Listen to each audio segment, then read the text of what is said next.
सही है। चलो शुरू करें। आज हम लोग पढ़ेंगे विरोधाभास अलंकार।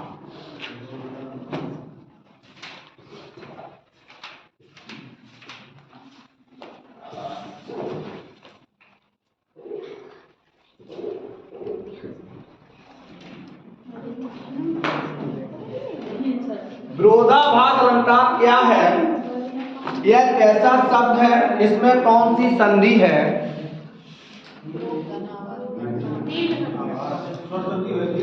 हाँ, स्वर संधि और स्वर्ग में दीर्घ संधि।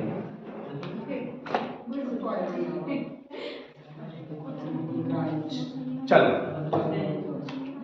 तो विरोध धन आभास, विरोध धन आभास में क्या होता है कि हमें ऐसा आभास हुआ, कोई वास्तविक चीज तो होती नहीं है। जैसे कहीं पे कोई पर्दा सा हिला तो यार हमें आभास हो।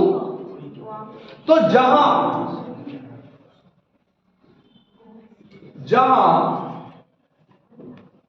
दो वस्तुओं में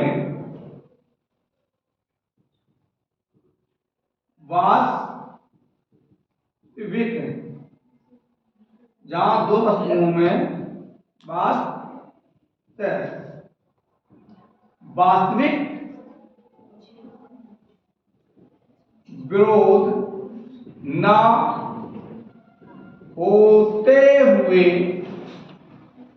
विरोध न होते हुए केवल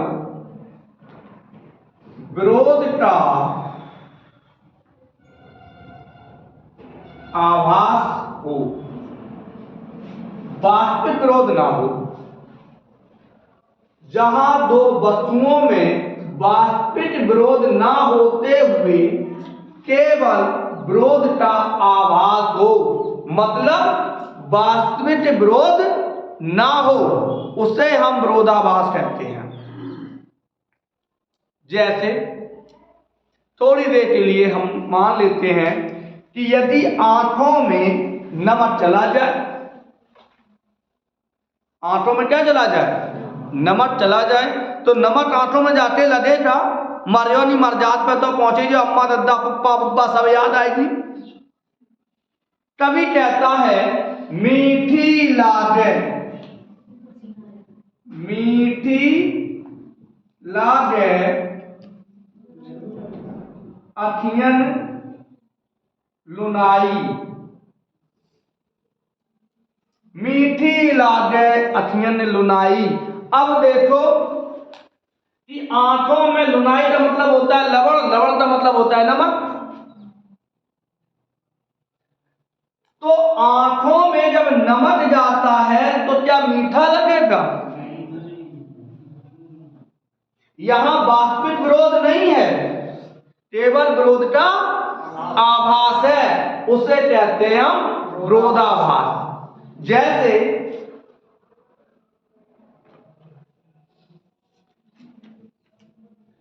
हंसना ही तो रुदन गान है, हंसना ही तो रुदन गान है।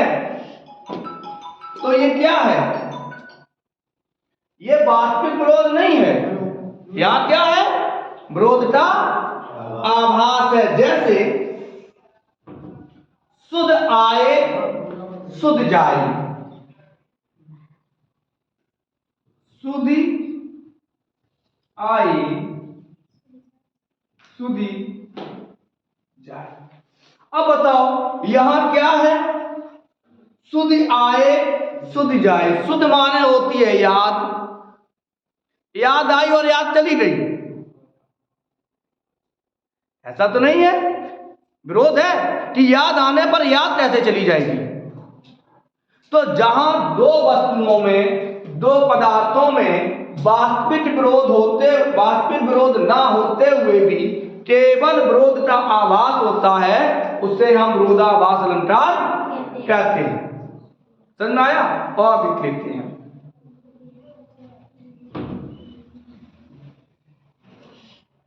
ज्यों ज्यों बूढ़े श्याम रंग, ज्यों ज्यों बूढ़े श्याम रंग, त्यों त्यों उज्ज्वल होए, या अनुरागी चित्त की गति न समझे कोई, ज्यों ज्यों बूढ़े श्याम रंग, त्यों त्यों उज्ज्वल होई। कौन खोल गीता? सुनाई दिए? सुनाई दे?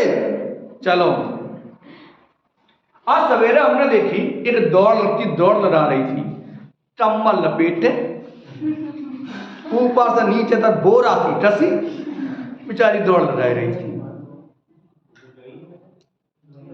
तो ज्यों ज्यों बूढ़े श्याम रंग, श्याम का मतलब होता है काला।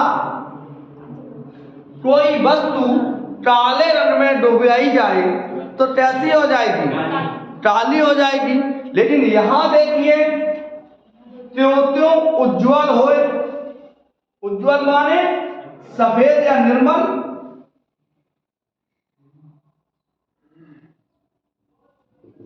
सफेद या निर्मल।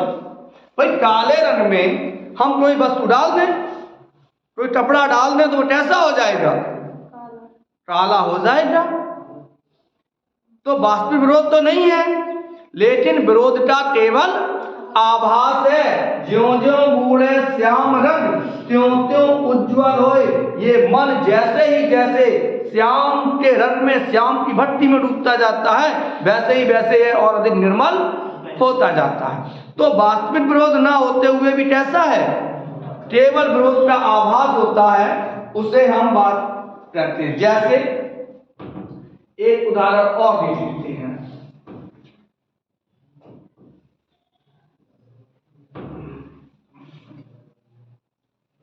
एक उदाहरण है, अचल हो उठते चंचल। अचल हो उठते चंचल। अच्छा, अचल का पर्यायवाची क्या है? अचल किसे कहते हैं?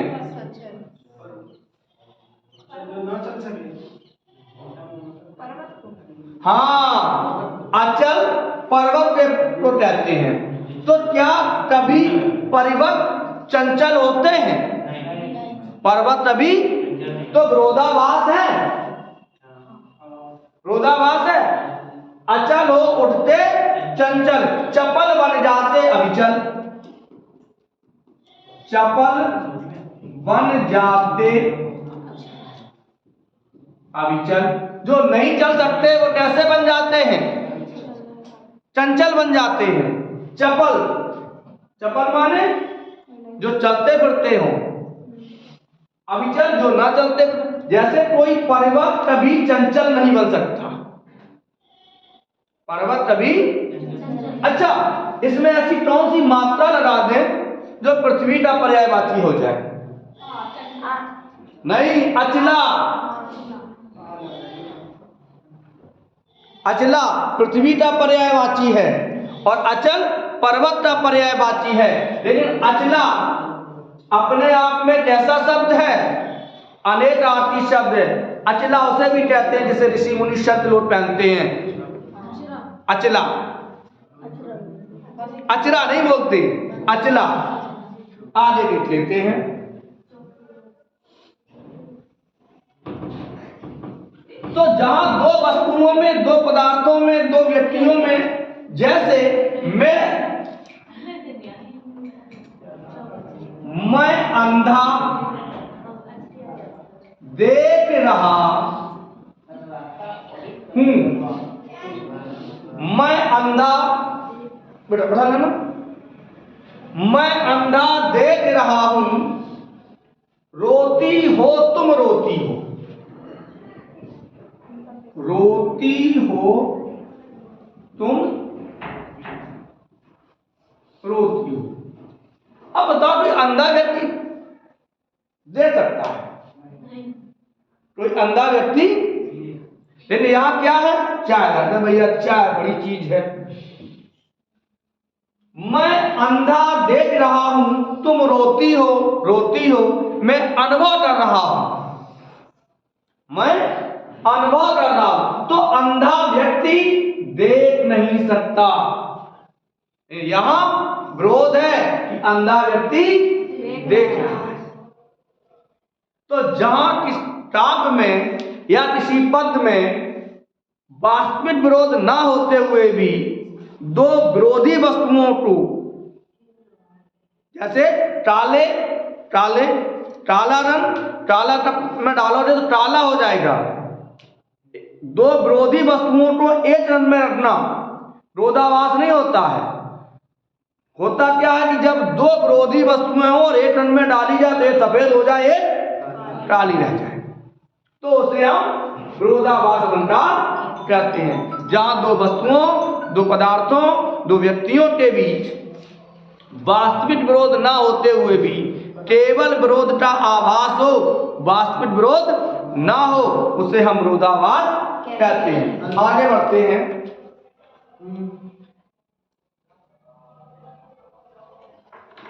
चाय पी ले भाई।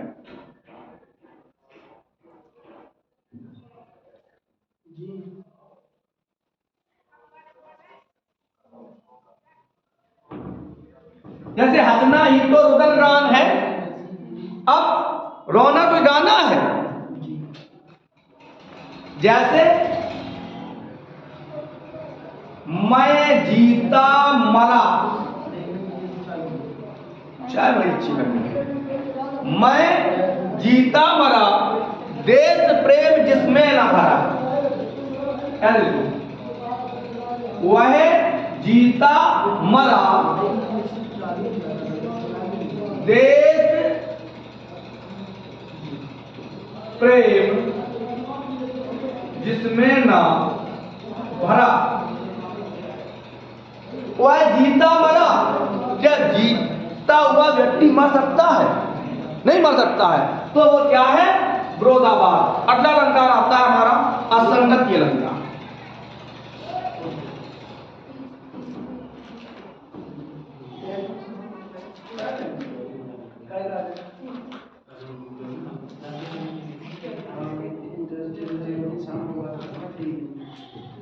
असंगति,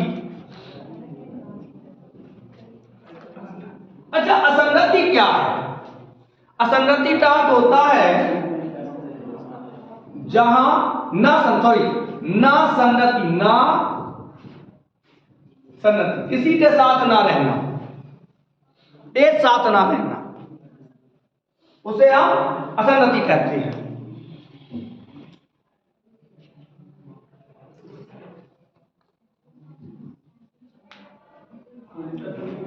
इसमें क्या होता है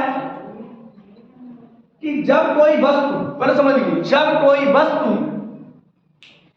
या कोई घटना एक ही स्थान पर घटे तो वो असंगति होता है, नहीं तो वो संगति होती है।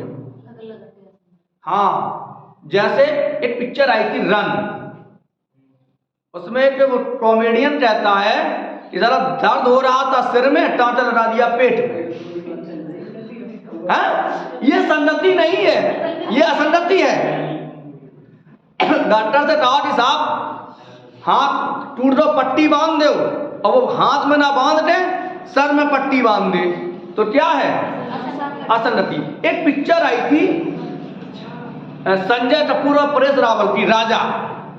उसमें एक गीत फिल्माया गया था दो भाइयों के बीच, चोट तुझे लगे तो दर्द मुझे होता है, आंख तेरी छलके तो दिल मेरा रोता है। आया है? चोट तुझे लगे, चोट किसी को लग रही है, दर्द किसी को हो रहा है, ये असंगति है। इसका मतलब परिभाषा है जहां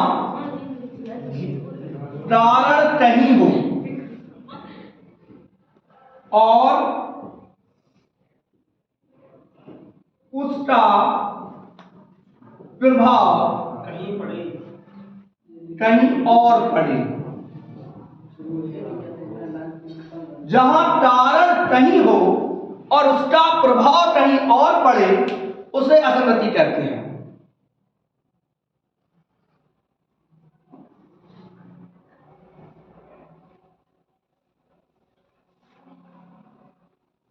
कारण कहीं हो, जैसे विष पीते हैं मेघ, विष पीते हैं मेघ, मेघ क्या पी रहे हैं? जहर। मर कौन रहा है? बिरहड़ी के प्राण निकलते हैं, बिरहड़ी के प्राण निकलते हैं। अच्छा, जहर किसने खाया? अच्छा देखो, एक चीज और है, एक हम कहावत ध्यान आ गई, एक हमारे कन्नौजी में कहावत है, अंडी के तेल में करे पुआ खाए भतीजी। अब क्या है कि देखो, पुआ खाए तो रहो और मर तो रही है, असंगति है कि भाई जहर जाने खाओ वही मरी है, आप फांसी लगाए हम और मर गए पड़ोसी, तो वो क्या है? वो असंगति है। तो जहां विष पीते हैं मेघ, जहर कौन पी रहा है? बादल पी रहे हैं, और मर कौन रही है? बिरहड़ी। बिरहड़ी होती है प्रिय के विरोध में दुखी स्त्री, दुखी नायिका को हम बिरहड़ी कहते हैं। अगला देख लेते हैं।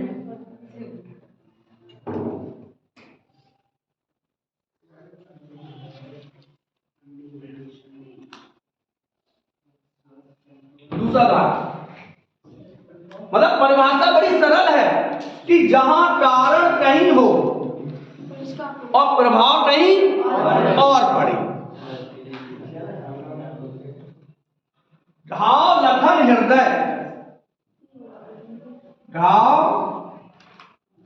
लखन हृदय, सती किसको लगी थी? लक्ष्मण को। घाव लखन हृदय, पीर रघुवीरी, पीर रघुवीरी। और दर्द किसके हो रहा था? राम। द्रज उर्जत टूटत कुटुंब, जुरत चतुर चित प्रीत, लिखे दे राम।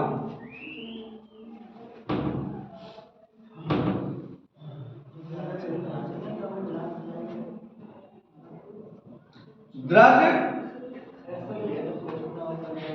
उर्जत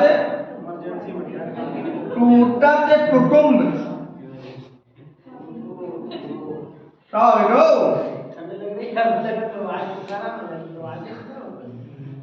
जुरत चतुर चित प्रीत, दुर्जन ये डांट पर। अब देखो, नायक के द्रज उर्जत, नायक और नायिका के नेत्र मिलते हैं, टूटता कौन है? परिवार। लठियां कहां बसती? परिवार में। नायक नायिका के प्रेम हुआ और उसका असर कहां पड़ा जाके? उनके परिवार पे। बोलचाल बंद, रोटी पानी बंद, आन जान बंद। जुरत चतुर चित प्रीत, दुर्जन ये गांठ पड़त। जो बुरे लोग होते हैं उनके हृदय में ईर्ष्या नामक, जलन नामक की गांठ पड़ जाती है। दही नहीं है री।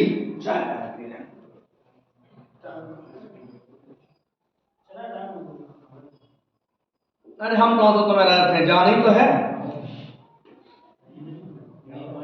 तो इसे कहते हैं हम असंगति अलंकार, जहां कारण कहीं हो और उसका प्रभाव कहीं और पड़े। समझ में आया? और पढ़ाएं? चलो, तब का अलंकार होगा आपका मानवीकरण, प्रतीक और अर्थान्यास। अरे हैं तो बहुत, कल 3 पढ़ाएंगे और संडे के दिन हम आपको पूरे अलंकार करवा देंगे 9 बजे से। तब तक के लिए राधे राधे।